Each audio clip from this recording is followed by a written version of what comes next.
നമസ്കാരം. ഞാൻ doctor Arun B Nair. 16 വയസ്സ് പ്രായമുള്ള ആൺകുട്ടി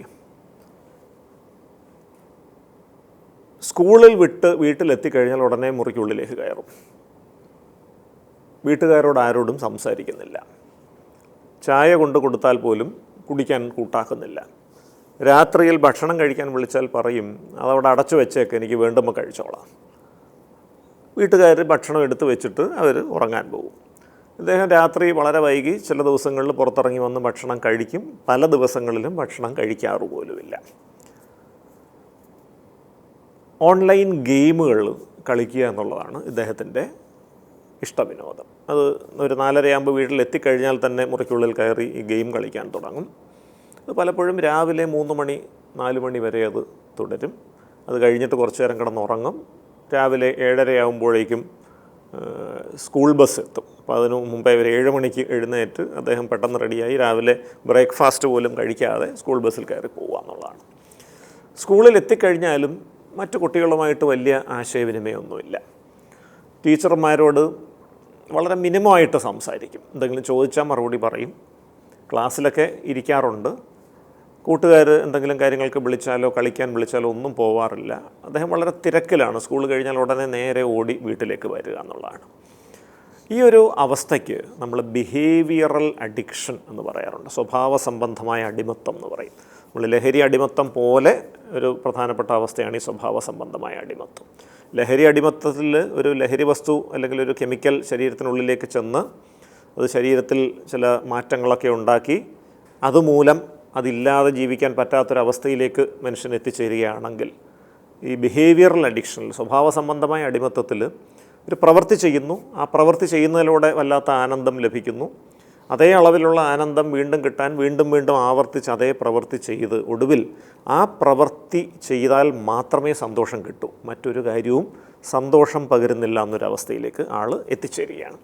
അപ്പോൾ ഈ ബിഹേവിയറൽ അഡിക്ഷൻ്റെ ഏറ്റവും പ്രധാനപ്പെട്ട ഒരു ലക്ഷണമാണ് ഇംഗ്ലീഷിൽ സേലിയൻസ്, SALIENCE എന്ന് പറയും. അതായത് മറ്റൊരു കാര്യവും ഇവർക്ക് ആനന്ദം പകരുന്നില്ല. ആനന്ദം പകരുന്ന ഏക കാര്യമായിട്ട് ഈ ഒരു പ്രവൃത്തി മാറും. അപ്പോൾ ഓൺലൈൻ ഗെയിം അഡിക്ഷൻ ഇതിലെ ഏറ്റവും പ്രധാനപ്പെട്ട ഒരു വകഭേദമാണ്. ഇവിടെ ലോകത്തിൻ്റെ പല ഭാഗത്തിരുന്നുകൊണ്ട് പല കുട്ടികളും പല ഭൂഖണ്ഡങ്ങളിൽ നിന്നും ഒരേ സമയം കളിക്കുന്ന ഓൺലൈൻ ഗെയിമുകളുണ്ട്. മൾട്ടി ലെവൽ മീഡിയ ഗെയിംസ് എന്ന് പറയും. ഒരുപക്ഷെ അമേരിക്കയിൽ ഇരിക്കുന്നൊരു കുട്ടിയെ സംബന്ധിച്ചിടത്തോളം അവൻ്റെ പകൽ സമയം ആയിരിക്കും അവൻ കളിക്കാനായിട്ട് തിരഞ്ഞെടുക്കുന്നത്. പക്ഷേ അതിവിടെ അർദ്ധരാത്രി സമയമായിരിക്കും. പക്ഷേ നമ്മുടെ കുട്ടികൾ അതിനോട് സഹകരിച്ചുകൊണ്ട് അവിടെ കളിക്കുകയും ചെയ്യും.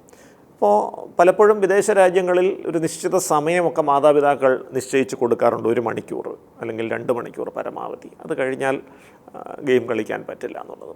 ആ കുട്ടികൾ പലപ്പോഴും ആ ഒരു സമയമൊക്കെ ക്രമീകരിച്ചുകൊണ്ടായിരിക്കും ചെയ്യുന്നത്. പക്ഷേ നമ്മുടെ കുട്ടികൾ അത്തരത്തിലൊരു നിയന്ത്രണമില്ലാതെ 6 മണിക്കൂറും 8 മണിക്കൂറും ഒക്കെ തുടർച്ചയായിട്ട് ഈ ഗെയിമുകളിലേക്ക് അടിമപ്പെട്ടു പോകാറുണ്ട്. ഈ അമിതമായിട്ടുള്ള ഈ ഗെയിം അടിമത്തം മൂലം ഒരു 3-4 പ്രധാന പ്രശ്നങ്ങൾ കുട്ടികളിലുണ്ടാവും. ആ പ്രശ്നങ്ങളൊക്കെ നമ്മുടെ ഈ കുട്ടിയിലുമുണ്ട്. ഒന്ന്, ഒരു സാമൂഹിക വിച്ഛേദനമാണ്, ഒരു സോഷ്യൽ ഡിസ്കണക്ഷൻ. ആരോട് സംസാരിക്കാൻ തോന്നുന്നില്ല, കളിക്കാൻ പോകാൻ തോന്നുന്നില്ല, ആശയവിനിമയം നടത്താൻ തോന്നുന്നില്ല, സൗഹൃദങ്ങളിൽ താല്പര്യമില്ല, വ്യക്തിബന്ധങ്ങളിൽ താല്പര്യമില്ല, കുടുംബ ബന്ധങ്ങളിൽ താല്പര്യമില്ല, ആരോടും മിണ്ടാതെ ആകുന്നു. അപ്പോൾ അവൻ്റെ സംസാര രീതിയിൽ തന്നെ ഈ പറഞ്ഞ ഈ ഓൺലൈൻ സ്വാധീനങ്ങൾ വരികയാണ്. ചില പ്രത്യേകതരം ശൈലിയിലുള്ള വാക്കുകൾ, അത് 1-2 വാക്കുകൾ മാത്രം പറയുന്നു. കണ്ണിലേക്ക് പോലും നോക്കുന്നില്ല. എന്താണ് നിൻ്റെ ഭാവിയിൽ നീ ആഗ്രഹിക്കുന്നതെന്ന് ചോദിച്ചാൽ പ്രത്യേകിച്ച് ഉത്തരവൊന്നുമില്ല. ഇത്തരത്തിൽ സമൂഹത്തിൽ നിന്ന് വളരെ അകന്നു പോകുന്നൊരു സോഷ്യൽ ഡിസ്കണക്ഷനിലേക്ക് വരും.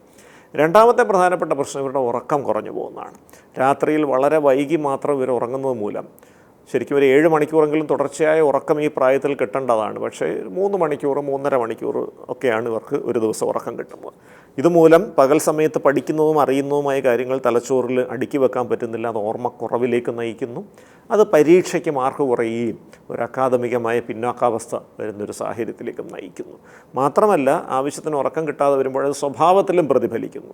അത് പെട്ടെന്നുള്ള ദേഷ്യവും അക്രമവും അത്തരത്തിലുള്ള പല രൂപങ്ങളിലേക്ക് അത് പരിവർത്തനം ചെയ്യപ്പെടുന്നു. മൂന്നാമത്തെ പ്രധാനപ്പെട്ട പ്രശ്നം ഇവരുടെ ശ്രദ്ധ കുറഞ്ഞു വരുന്നു എന്നുള്ളതാണ്. ഈ ഓൺലൈൻ ഗെയിമുകളുടെ വേഗത വളരെ ഭയങ്കരമാണ്. അതിചടുലമായ ദൃശ്യങ്ങളാണ്. അപ്പോൾ ഈ ചടുലതയുമായിട്ട് അവരുടെ തലച്ചോറങ്ങ് സമരസപ്പെട്ടതുകൊണ്ട് അതിൽ കുറഞ്ഞ വേഗതയുള്ള ഒന്നും ശ്രദ്ധിച്ചിരിക്കാൻ പറ്റുന്നില്ല. ഒരു യൂട്യൂബ് വീഡിയോ കാണണം എന്നുണ്ടെങ്കിൽ ഡബിൾ സ്പീഡ് ഇട്ടാലേ കാണാൻ പറ്റൂ. ക്ലാസ്സിലിരിക്കുമ്പോൾ ബോറടിക്കുകയാണ്, ഉറക്കം വരുന്നു. കാരണം ക്ലാസ്സിലെ അധ്യാപകർ പറയുന്ന വേഗവുമായിട്ട് ആ തലച്ചോറിന് പൊരുത്തപ്പെടാൻ പറ്റുന്നില്ല. അത് ശ്രദ്ധക്കുറവിന് കാരണമാവുന്നു. അതും പഠനത്തിലെ പിന്നാക്കാവസ്ഥയിലേക്ക് നയിക്കുന്നു. പലപ്പോഴും ഇതിൻ്റെ ഒരു പരിണിത ഫലമായിട്ട് ഈ ഒരു ബിഹേവിയറൽ അഡിക്ഷൻ വരുമ്പോൾ അമിതമായ ഭക്ഷണം, അത് പലപ്പോഴും ജങ്ക് ഫുഡ് ഓർഡർ ചെയ്ത് കഴിക്കുക, വ്യായാമമില്ലാതെ വരിക തുടങ്ങിയത് പലതരത്തിലുള്ള ശാരീരികാരോഗ്യ പ്രശ്നങ്ങളിലേക്കും വഴിതെളിക്കും. ഈ കുട്ടിക്ക് ഒരു ഗ്രേഡ് 3 ഫാറ്റി ലിവർ എന്ന് പറഞ്ഞൊരവസ്ഥ ഉണ്ട്. കാരണം വ്യായാമം തെല്ലുമില്ല, കാർബോഹൈഡ്രേറ്റ് അന്നജം കൂടുതലായിട്ടുള്ള ജങ്ക് ഫുഡ് കൃത്യമായ ഇടവേളകളിൽ ഫുഡ് ഓർഡറിങ് ആപ്പുകൾ വഴി ഓർഡർ ചെയ്ത് കഴിച്ചുകൊണ്ടിരിക്കുന്നു. മധുരം കൂടുതലുള്ള പലതരത്തിലുള്ള വാണിജ്യ പാനീയങ്ങളും വാങ്ങി കുടിക്കുന്നു. ഇതെല്ലാം ഒട്ടും വ്യായാമം ഇല്ലാതെ ചെയ്ത് ഒരു ഗ്രേഡ് 3 ഫാറ്റി ലിവറിലേക്കും കാര്യങ്ങൾ എത്തിയിരിക്കുന്നു. അതുകൊണ്ട് തന്നെ നമ്മൾ ഓർക്കേണ്ടതുണ്ട്, ഈ ഓൺലൈൻ ഗെയിമുകൾ അടക്കമുള്ള കാര്യങ്ങൾ അത് സമയം ക്രമീകരിച്ച് കളിക്കാൻ ശ്രദ്ധിക്കണം. ഇപ്പോൾ ഒരു ദിവസത്തെ ആരോഗ്യകരമായ ദൃശ്യമാധ്യമ സമയം ഒരു 2 മണിക്കൂറിൽ താഴെയായിരിക്കണം. 1 മണിക്കൂറെങ്കിലും സൂര്യപ്രകാശം കൊണ്ട് കായിക വ്യായാമത്തിന് സമയം കണ്ടെത്തണം. 7 മണിക്കൂറെങ്കിലും ഉറങ്ങാൻ സമയം കണ്ടെത്തണം. 2 മണിക്കൂർ നേരമെങ്കിലും പാഠ്യവിഷയങ്ങൾ ദിവസേന പഠിക്കാനും സമയം കണ്ടെത്തണം. ഈ രീതിയിൽ സമയക്രമീകരണം നടത്തിയാൽ കാര്യങ്ങൾ നന്നായിട്ട് പോകും. നമ്മുടെ ഈ കുട്ടിക്ക് ഈ ഓൺലൈൻ ഗെയിമിൽ നിന്ന് ഒട്ടും പിൻവാങ്ങാൻ പറ്റാതെ വന്നത് മൂലവും, എൻ്റെ ഉറക്കം കിട്ടാതെ വന്നത് മൂലവും, ഈ ശാരീരികാരോഗ്യ പ്രശ്നങ്ങൾ വന്നത് മൂലവും ഒരു ചികിത്സയിലേക്ക് പോകേണ്ടി വന്നു. ഒരു 6 മാസത്തെ കൃത്യമായ ചികിത്സയിലൂടെ ഈ ഡിജിറ്റൽ അടിമത്തത്തിൽ നിന്ന് അവനെ മോചിപ്പിക്കാനും സാധിച്ചു. നന്ദി, നമസ്കാരം.